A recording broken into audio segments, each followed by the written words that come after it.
সম্পদের বড়াই করেন, সৌন্দর্যের গর্ব করেন, কিন্তু এই সৌন্দর্য, এই অর্থ সম্পদ, টাকা পয়সা আপনার কিছুই কাজে আসবে না, কোনো এক পয়সার কাজে আসবে না। যেদিন আপনি এই পৃথিবীর মায়া ত্যাগ করে পরকালে চলে যাবেন, এটা তো নিশ্চিত। দাদা চলে গেছে, বাবা চলে গেছে, পূর্বপুরুষগণ চলে গেছে, আমিও থাকবো না।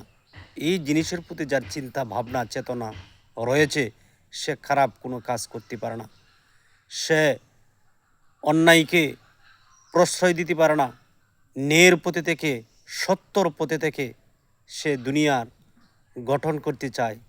ভাই, আমরা আসুন সব কিছু ছেড়ে দিয়ে আমরা আল্লাহকে রাজি খুশি উদ্দেশ্য, ইসলাম প্রতিষ্ঠা করার উদ্দেশ্য কাঁধে কাঁধে মিলেই একসঙ্গে ইসলামের কাজ করি, ইসলামের দাওয়াত ঘরে ঘরে পৌঁছে দিই। আমিন।